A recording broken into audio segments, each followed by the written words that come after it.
हमेशा मस्त रहना। यह एक महत्वपूर्ण सिद्धांत है जो बौद्ध धर्म और अन्य आध्यात्मिक विचारधाराओं में अत्यधिक महत्व रखता है। जीवन की चुनौतियों और कठिनाइयों के बावजूद अपने भीतर की शांति और खुशी बनाए रखना ही सच्ची बुद्धिमत्ता है। यह कहानी हमें सिखाती है कि कैसे हर परिस्थिति में खुश रहना चाहिए और आंतरिक संतुलन को बनाए रखना चाहिए। एक समय की बात है, एक छोटे से गांव में एक गरीब लेकिन खुशहाल किसान रहा करता था। उसकी मुस्कान और सकारात्मक दृष्टिकोण हर किसी का ध्यान खींच लेता था। गांव वाले अक्सर उसे देखते और सोचते कि उसकी आर्थिक स्थिति इतनी कठिन होने के बावजूद वह हमेशा इतना खुश कैसे रहता है। किसान से जब भी पूछा जाता कि वह हमेशा इतना खुश कैसे रह सकता है, तो वह एक सरल मुस्कान के साथ जवाब देता, मैंने हर हाल में मस्त रहना सीख लिया है। उसके इस वाक्य ने गांव वालों को और भी उत्सुक बना दिया कि आखिर उसका रहस्य क्या है। एक दिन एक बौद्ध भिक्षु गांव में आया। भिक्षु के पास अद्भुत ज्ञान था और उसकी आभा देखकर लोग उसके पास गए। किसान भी उनसे मिलने पहुंचा और भिक्षु से पूछा, आप इतनी शांति और संतुलन कैसे बनाए रखते हैं? भिक्षु ने मुस्कुराते हुए कहा, यह जीवन में सही दृष्टिकोण और मन की शांति से आता है। भिक्षु ने किसान से कहा, तुम हमेशा मस्त रहना चाहते हो तो पहले यह समझो कि खुशी बाहरी परिस्थितियों पर निर्भर नहीं करती।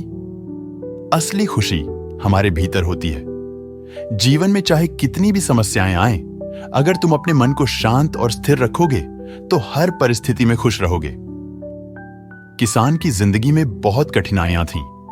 उसकी फसलें खराब हो जाती, घर की मरम्मत के लिए पैसे नहीं होते थे, लेकिन उसने कभी शिकायत नहीं की।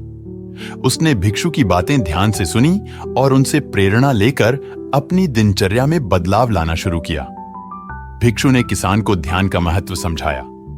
जब तुम्हारा मन परेशान हो, ध्यान करो, अपने विचारों को शांत करो और वर्तमान में जियो। स्वीकृति जीवन की हर परिस्थिति में तुम्हें शांति देगी।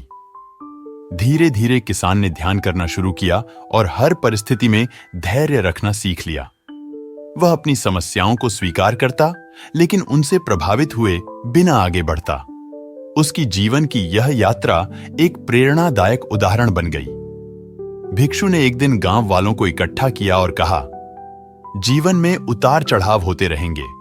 अगर तुम सच्ची शांति चाहते हो तो तुम्हें अपने मन को उस स्थिति से ऊपर उठाना होगा।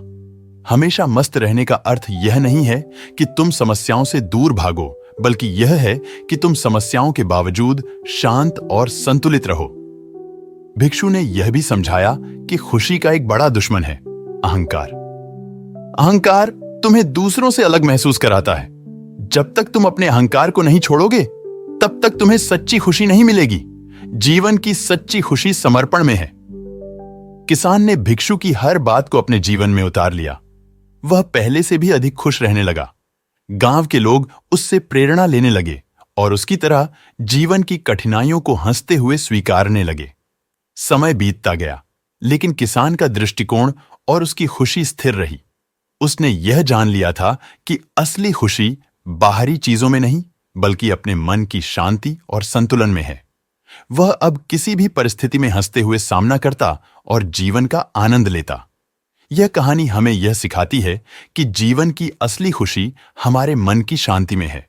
बाहरी परिस्थितियां चाहे जैसी भी हों, अगर हम अपने मन को स्थिर और शांत रखेंगे तो हम हर परिस्थिति में मस्त रह सकते हैं।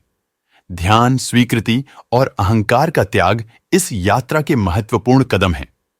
हमेशा मस्त रहना कोई साधारण बात नहीं, बल्कि एक गहरा जीवन दर्शन है।